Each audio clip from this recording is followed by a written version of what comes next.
सबसे पहले ला इलाहा इल्लल्लाह की आवाज हिंदुस्तान की धरती पर उतरी है, यहां से पैदा हुई है।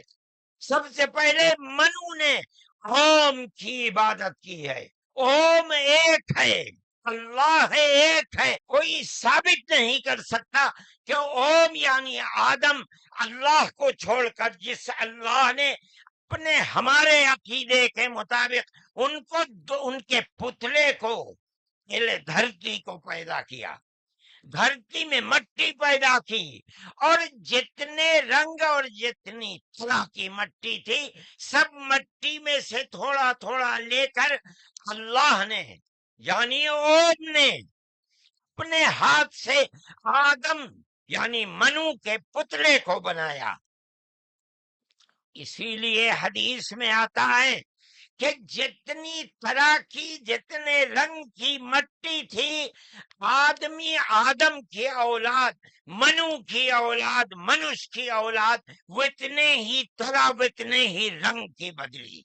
कोई मट्टी सख्त है, आदमी के दिल के अंदर सख्ती है, कोई मट्टी नरम है, जैसी मट्टी थी वैसा ही असर आदम यानी मनु की औलाद के अंदर पाया जाता है।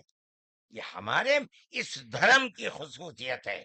इसका मतलब है कि सबसे पहले ला इलाहा इल्लल्लाह की आवाज हिंदुस्तान की धरती पर उतरी है, यहां से पैदा हुई है। सबसे पहले मनु ने ओम की इबादत की है। ओम एक है, अल्लाह एक है। पहले तो ये बताओ कि राम कब नहीं थे? पहले तो ये बताओ शिव कब नहीं थे? एटलीस्ट 1200-1400 साल पहले तो राम थे ही, जब तक कोई अल्लाह को नहीं जानता था 1400 साल पहले, ये तो कंफर्म है। और महाराज मनु आदम नहीं है, महाराज मनु ही मनु है, और मनु की संतान होने के नाते हम मानव कहलाए जाते हैं। और महाराज मनु ने अल्लाह की पूजा नहीं की थी, महाराज मनु ने जो ओम है, सुनिए अब जरा ध्यान से, जो ओम है, ओम 3 अक्षरों से बना है, आ उ मा। किससे बना है? आ उ मा। आ माने हरि, ओ माने ब्रह्मा, और मां माने महेश, शंकर। इन तीनों का स्वरूप प्रतीक है ओम, और निर्गुण ब्रह्म का स्वरूप है ओम। ओम के विषय में कहा गया, जब जिस समय एक ओहम बहुत श्यामा, एक में से बहुत होने की इच्छा उस ब्रह्म की हुई, उस ब्रह्म की, किस ब्रह्म की? जिस ब्रह्म की उपासना महाराज मनु ने की। रामायण पढ़ो, वो एक और बात कह रहे थे, हमने बहुत सारे धर्म गुरुओं से चर्चा की, हमको पता चला कि ओम का मतलब वायु, ब्यार। जैसे ही तुम और वैसे ही लोगों से मिलाए, थोड़ा रामायण ही पढ़ लेते। रामायण में लिखा महाराज मनु ने किसकी पूजा की? रामायण पढ़ो। जब महाराज मनु तप करने के लिए तैयार हुए, तप करने लगे, तो सुनिए, बीदी हरि हर तप देख अपारा। Listen to me my dear, कुर्सी पर बैठे हुए सद्भावना सम्मेलन जी, सुनिए।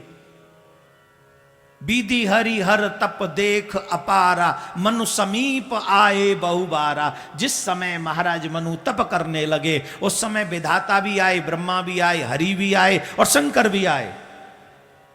काय के लिए? मांगहु बर, मतलब जिस समय महाराज मनु ने तपस्या की उस समय शिव थे, उस समय हरि माने नारायण, नारायण माने राम, राम माने कृष्ण थे, ब्रह्मा जी थे माय डियर, थे महाराज मनु। महाराज मनु तो ब्रह्मा जी के बाद ही आए हैं। ब्रह्म से नारायण, ब्रह्म से ब्रह्म की नाभि से कमल, कमल में से ब्रह्मा, और ब्रह्मा जी के द्वारा इस सृष्टि रची, और ब्रह्मा जी ने ही मानस पुत्र श्री महाराज मनु को उत्पन्न किया, और महाराज मनु ही पृथ्वी के पहले मानव हुए, जिनसे हम मानव हो गए। मनु की औलाद होने के नाते हम मानव हो गए। तो उन्होंने राम की पूजा ही की थी, उन्होंने ब्रह्म की उपासना ही की थी, किसी अल्लाह की पूजा महाराज मनु ने नहीं की थी। अगर किसी अल्लाह की उपासना की होती,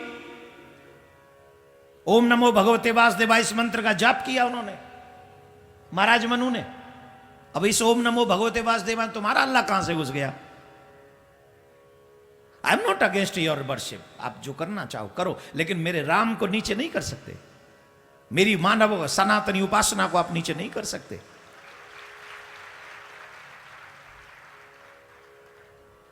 अगर मैं आपकी बात मान भी लूं तो ओम जिसको आप अल्लाह कह रहे, अल्लाह एक नाम हो सकता है, ब्रह्म नहीं। जैसे मेरा नाम है, जैसे आपका नाम है, हम सबका नाम है, वैसे एक नाम है। ओम त्रिदेवों का प्रतीक है, ब्रह्म का प्रतीक है, ओंकार है, निर्गुण निराकार है। ओम उस ब्रह्म की उपासना, वो ब्रह्म है।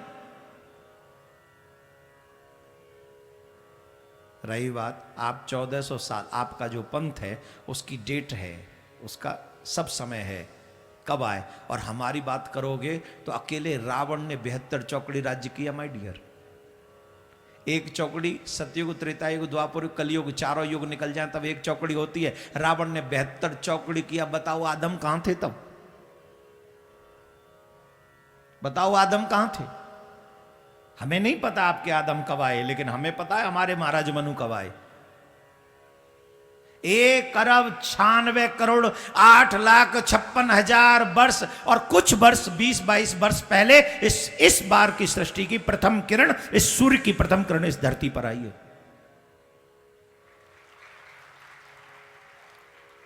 तो इसको समझने में बहुत समय लगेगा।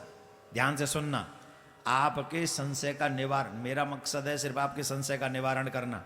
सुनिए, ओंकारो चात शब्दस्य द्वैवेतो ब्राह्मण पुरः कट्ठम कंठम मित्वा विनिर्यातो तस्मान मांगलिक भुवो। इसका मतलब है जिस समय ब्रह्मा जी के जिस समय नारायण की नाभि से कमल उत्पन्न हुआ, कमल में ब्रह्मा जी प्रकट हुए, ब्रह्मा जी के मुख से पहले 2 शब्द निकले। एक तो ओम, जिसे अंग्रेजी पढ़ने वाले लोग बिग बैंग कहते हैं। कहते हैं कि नहीं कहते हैं? आज भी साइंटिस्ट जब भी किसी किरण को सुनना चाहते हैं आकाश मंडल में, तो वहां कोई और शब्द सुनाई नहीं पड़ता सिवाय ओम के। कौन सा? ओम। ये ओम कैसे सुनाई पड़ा? ब्रह्मा जी के मुख से सिर्फ 2 शब्द निकले पहली बार। पहला ओम, दूसरा अतः। पहला ओम, दूसरा अतः। अतः का मतलब क्या? मंगल। जब भी हमारे सनातनियों में कोई काम किया जाता है, कोई विशेष मंत्र होता है, अतः श्री शुकोवाच कहते हैं कि नहीं? अतः परीक्षित उवाच, अतः फलाना स्कंद संपूर्ण हुआ, कहते हैं। 2 शब्द मांगलिक शब्द हैं, ओम और अतः। ये हर जगह सनातनियों के प्रयोग में आते हैं, और इनके बिना कोई, ओम के बिना तो विशेष वेद मंत्र का उच्चारण नहीं होता। तो इसलिए माय डियर, किसी अच्छे गुरु से मिल लो तो पता चले कि सनातन क्या है। कभी हम जैसों से शास्त्रार्थ करने का टाइम निकालो तो बताएं तुम्हें सनातन किसको कहते हैं। ठीक है ना? तो आप अपने देवता की पूजा करिए। My all blessings with you. लेकिन हमारी वर्शिप में अपनी टांग मत अड़ाइए। हमारे ओम को अल्लाह मत बनाइए। हमारे ओम को ओम ही रहने दीजिए, यही अच्छा होगा आपके लिए। तो पहली बात तो यह है।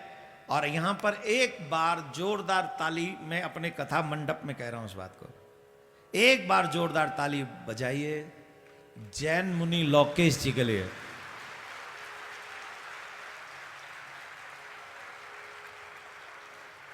इतने लोग वहां बैठे रहे और वो सब सुनते रहे, क्योंकि संख्या उन्हीं की थी सारी, और तो कोई थी नहीं। लेकिन अकेले जैन मुनि ने वो साहस किया, लोकेश मुनि ने। He is my big brother, वो मेरे बड़े भाई हैं, मेरे हर एक उत्सव में मेरा उनका आना जाना है। अकेले उन महानुभाव ने कहा कि आप गलत शिक्षा दे रहे हो, और उन्होंने उस मंच का बहिष्कार किया। और इसलिए जब भी इन फ्यूचर मुझे मौका मिलेगा, मैं लोकेश मुनि जी का, जैन मुनि लोकेश मुनि जी का आभार व्यक्त करूंगा, सम्मान प्रकट करूंगा, सनातनियों की तरफ से उन्हें सम्मानित करवाऊंगा। रीजन, उन्होंने सत्य की विवेचना की, उन्होंने सनातन की रक्षा वहां पर की। तो आप सब से भी मेरा निवेदन है, आप सब भी, मुझे पता है मैंने ज्यादा समय ले लिया आपका, लेकिन मैं यहां शिव पुराण के माध्यम से भी तो धर्म का प्रचार करने ही आया हूं। कोई हमारा अपमान करता रहे, कोई गलत पाठ पढ़ाता रहे। और यहां एक और अच्छी बात कहते हैं, अगर ओम की पूजा करते हो तो तुम तो ऑलरेडी सनातनी हो, फिर इसको पूरे पूरे पर्दे में ढक के क्यों कहते हो कि हम सनातनी हैं? खुल के ही कह दो ना, फिर तो सारा विवाद ही खत्म हो जाएगा। कह दो कि हम ओम की पूजा करते हैं, कह दो कि हम शिव की पूजा करते हैं, कह दो कि हम नारायण की पूजा करते हैं, बस बात खत्म। अरे बात तो खत्म हो ही गई ना भाई। अगर तुम ओम को अल्लाह कह रहे हो तो ये तो इनडायरेक्ट वाली बात हो गई ना। इनडायरेक्ट वाली क्या हो गई? बोले ये जो मेरी बहन है ना, कोई स्त्री किसी के संग जा रही थी, कोई स्त्री किसी के संग ध्यान से सुनना, कोई स्त्री किसी के संग जा रही थी, कोई स्त्री किसी के संग जा रही थी, तो झट पूछ लिया ये किसके संग जा रही हो, ये तुम किसके संग जा रही हो? तो उसने कहा मेरी बहन है ना, छोटी बहन सुशीला, ये उसके जीजा हैं। क्या कहा? मेरी बहन जो सुशीला है ये उसके जीजा हैं। अरे इनडायरेक्ट क्यों कह रही है तेरे जीजा है, ये तेरी बहन के जीजा हैं? डायरेक्ट क्यों नहीं कह देती मेरा कसम है? डायरेक्ट कह दे कसम है। इसमें सुशीला कहां से आ गई बीच में? डायरेक्ट कह दे कसम है। ठीक वैसे ही आप अगर कहते हो कि ओम ही अल्लाह है तो झंझट खत्म माय डियर। सुशीला के जीजा मत बनाओ, डायरेक्ट कसम बनाओ, कह दो हम नारायण की पूजा करते हैं, हम जो है शिव की पूजा करते हैं, हम जो है क्या नाम है ब्रह्मा जी की पूजा, क्योंकि ओम में ही तीनों समाये, वेद सूत्र है। ये देवकी नंदन नहीं कह रहा है, वेद में प्रमाण है। धर्मपरायण लोग इस बात से सहमत होंगे, जिन्होंने शास्त्र पढ़े होंगे। अगर तुम्हारा ओम अल्लाह है तो विवाद खत्म। बस खुले मन से ये कहो कि हम भी नारायण की पूजा करते हैं ओम के रूप में। I am agree. और ये तो हम कब से कहते आ रहे हैं भैया, कब से। काजी तुम समझते नहीं हो, बोले तो हम बहुत बार हैं। चलिए खैर, आपकी जिसमें निष्ठा हो कर लीजिए, और डायरेक्ट मान लोगे तो ज्यादा अच्छा लगेगा। सुशीला जी का नाम यूज करने की आवश्यकता नहीं पड़ेगी। It's my opinion my dear. Radhe Radhe बोलना पड़ेगा। क्या बात है, बड़े स्लो बोल रहे हो। तुम्हें भी सुशीला चाहिए क्या?